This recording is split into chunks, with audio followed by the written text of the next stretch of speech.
बंद करो, prepaid system बंद करो, बंद करो, प्रीपेड सिस्टम बंद करो, बंद करो, प्रीपेड सिस्टम बंद करो, बंद करो, प्रीपेड सिस्टम बंद करो, बंद करो।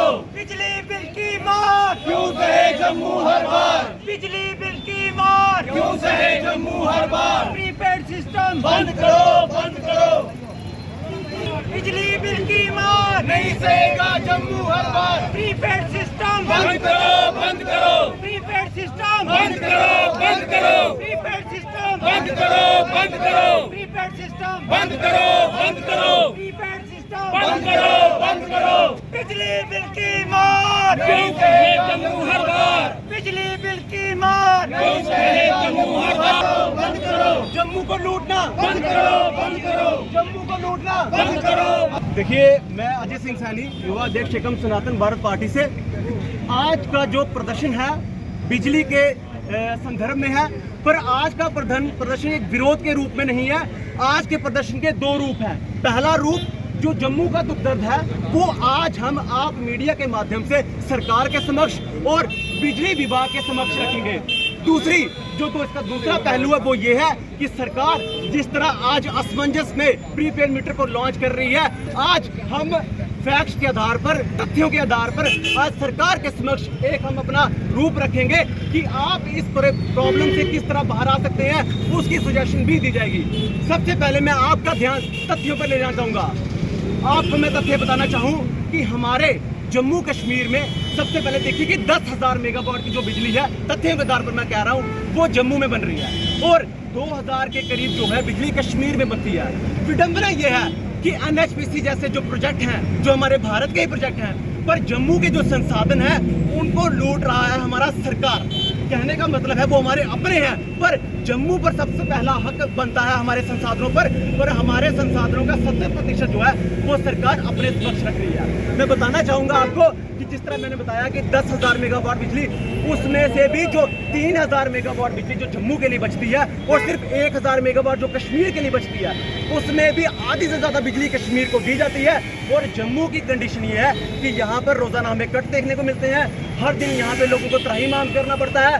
उससे भी अफसोस की बात यह है, अब रेवेन्यू की बात करें, मैं आपको बताना चाहूँगा 1,67,000 मीटर जो है हमारे जम्मू संभाग में लगे हैं और 1,47,000 जो मीटर है वो कश्मीर संभाग में लगे हैं। पर आपने समय समय पे देखा होगा वहाँ पर लोगों का आपस में कितना कोऑर्डिनेशन है और उन्होंने सरकारें उन्हें सपोर्ट भी करती हैं और उन्होंने वहाँ पर मीटरों को ध्वस्त किया।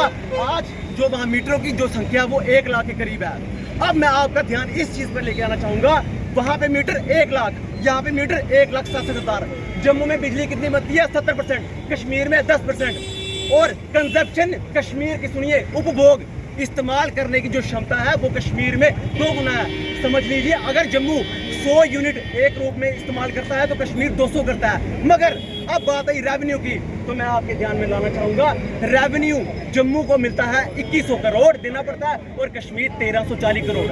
इतना बड़ा ब्लंडर हमारे जम्मू के साथ पिछले 70 सालों से जो हमारी पुरानी सरकारें नहीं है करते रही हैं और आज की मौजूदा सरकारें भी कर रही हैं कि जम्मू बिजली कम यूज़ करे। जम्मू में बिजली ज़्यादा बन रही है मगर जम्मू को ही कट बर्दाश्त करने पड़ रहे हैं और रेवेन्यू भी जम्मू को ज़्यादा देना पड़ रहा है। अब हमारे इसी संदर्भ में जो बड़े कर्मचारी हैं सेक्रेटरीट में, उनसे बातचीत हुई, उन्होंने हमें बताया कि सरकार के ऊपर 35,000 करोड़ का लोन है।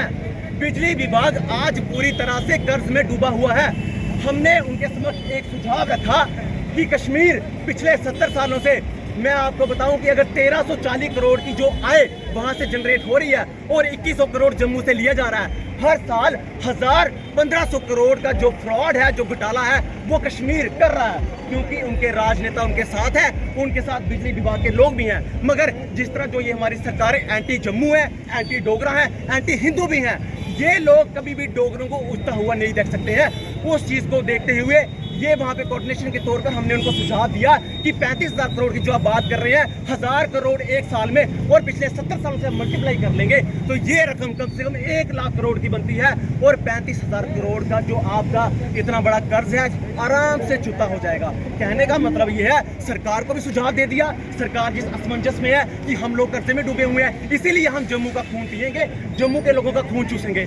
मैं आपके समक्ष बात रख देना चाहता हूँ कि जम्मू ने कोरोना काल के बाद हमारे जम्मू का बिजनेस खत्म हुआ, हमारे जम्मू का व्यापार खत्म हुआ, हमारे जम्मू का ट्रांसपोर्ट खत्म हो गया, हमारे जम्मू के टूरिस्ट डेस्टिनेशन खत्म हुए। कहने का मतलब है, मैं आपका ध्यान इस ओर लेना चाहता हूँ कि जम्मू में रोजगार के कोई माध्यम है नहीं है, पर आप दिन ब दिन लोगों को पैनिक कर रहे हैं। इस तरह के नए tax, property tax, wine shop पे, इस तरह के तमाम टैक्स आप जम्मू पर थोप रहे हैं। इससे जम्मू का जो आम जनमानस है, आम डोगरा है, वो इससे डर गया है, पैनिक हो गया है। और सिचुएशन ऐसी है कि लोग आज इस कदर हैं कि लोग आज अपने मुंह से ये तक नहीं बोल पा रहे हैं कि आज हम विरोध भी किस चीज़ का करें, क्योंकि सरकार ने कोई भी कानून, कोई भी ऐसी पॉलिसी फ्रेम हमारे जम्मू के फेवर में नहीं की है। तो हमारा ये विस्तार में तथ्यों के आधार पर आपको बताना इसलिए था कि जम्मू संसाधनों से भरा हुआ है। जम्मू के पास इतनी बिजली है कि जम्मू अगर अपने डोगरों को बिजली फ्री भी बांटेगा तो खत्म नहीं होगी। मगर हम मुफ्तखोरी में विश्वास नहीं रखते हैं, हमें मुफ्तखोरी नहीं चाहिए। हम उनके लिए डिमांड कर रहे हैं, वो लोग जो बिलो पॉवर्टी लाइन में हैं, हम उनके लिए डिमांड कर रहे हैं। जो लोग, जिस घर में 2 लोग हैं वृद्ध, एक उनके पति और पत्नी जिनकी उम्र 80 और 85 साल है, और 10 साल से एक जो औरत है वो बेड पर पड़ी है, और उनके घर में सोलर लाइट के अलावा पंखा तक नहीं है। पूरी गर्मी उन्होंने ऐसी इतनी गर्मी में काटी है। सरकार को उनके लिए सोचना चाहिए। अब मैं आपको सरकार को एक आंकड़ा पेश करना चाहूँगा अपनी तरफ से कि जितनी हमारे पास बिजली बनती है और 70% बिजली सेंटर हमसे ले रही है, पर सिर्फ NHPC 10% बिजली जम्मू को फ्री देती है, बाकी सब उनका अपने पास रखती है। जहाँ हमारे प्रोजेक्ट हमें वापस किए जाए। जम्मू का सबसे पहला अधिकार अपने हमारे संसाधनों पर है, जम्मू का हक सबसे पहला है, उसके बाद बाकियों का है। जिस तरह हर एक स्टेट में नौकरियों में पहला अधिकार उनके आम लोगों का होता है, उसी तरह जम्मू का हक पहला अपने संसाधनों पर है। जम्मू के प्रोजेक्ट वापस किए जाए। अगर आप प्रोजेक्ट वापस नहीं कर सकते हैं तो आप बिलो पॉवर्टी लाइन के लिए पहली 100 यूनिट को रखें 50 पैसे। आपकी जो प्रति यूनिट की कीमत होनी चाहिए 50 पैसे पहली 100 यूनिट, अगली 200 यूनिटें 1 रुपया, और उसके बाद अगली 500 यूनिटें 1.5 रुपया। उसके बाद आपके मिडिल क्लास आ गए, उसके लिए पहली यूनिट की जो आप 100 की कीमत रखेंगे आप 1 रुपया, उसके बाद 2, उसके बाद 3, उसके लिए कमर्शियल के लिए यही है। मगर सबसे अधिक जरूरत है इस वक्त वो लोग जिनके पास कारोबार नहीं है, वो लोग जो इस वक्त गर्मी से त्राहिमाम कर रहे हैं। और जम्मू ने हमेशा टैक्स दिए हैं, जम्मू टैक्स पेयर रहा है, जम्मू को लूटा गया है। पर अब बारी है कश्मीर की। कश्मीर के सिर्फ बिजली विभाग में लाखों खरबों रुपए का घोटाला है। इसी तरह कश्मीर ने हर एक विभाग में घोटाले किए हैं। अगर सरकार चाहती है 35,000 करोड़ का जो उन पर कर्ज है उसे चुकाया जाए तो कश्मीर से लिया जाए। कश्मीर ने खाया जम्मू को। ये जम्मू कश्मीर जो रियासत थी उसके शासक हम डोगरे रहे थे, पर आज हमारी पुरानी सरकारों और आज की मौजूदा सरकारों ने और खासकर बीजेपी सरकारों ने हम लोगों का सौदा किया। बीजेपी ने PDP जैसी पार्टियों के साथ अलायंस करके जम्मू के लोगों को यहाँ पर नौकर बनाया, स्लेवरी कंडीशन में रखा, सेकंड ऑर्डर स्टेटस में हम लोगों को रखा। और आज ये सिचुएशन है कि हमारे लोग, हमारे लीडर नतमस्तक है कश्मीरियों के सामने, मगर वो लोग अपने लोगों के समक्ष खड़े हैं, अपने लोगों के साथ खड़े हैं। वो लोग अपने लोगों के बिल माफ भी करवाते हैं, अपने लोगों के लिए रोड जाम भी करते हैं। हमारे नेता उन लोगों के आगे अपनी कुर्सियां बचाने के लिए नतमस्तक होते हैं और जम्मू का सौदा करते हैं। क्या आज हमारे लीडरों को पता नहीं है कि जम्मू में कितने प्रोजेक्ट हैं? अगर 25 प्रोजेक्ट पूरे हैं तो 20 प्रोजेक्ट जम्मू के हैं, जिसमें 1855 सावरनकोट, दुलहसी, पक्कलदुल, इस तरह के प्रोजेक्ट्स हैं जहां पे हजार मेगावाट बिजली पैदा होती है। और कश्मीर में सिर्फ मात्र 1000 मेगावाट का प्रोजेक्ट है। मगर कश्मीर देखिए, वहाँ पे हीटर भी है, वहाँ पे 2 गुना बिजली यूटिलाइज की जा रही है, मगर जो रेवेन्यू कितना हमसे ज़्यादा।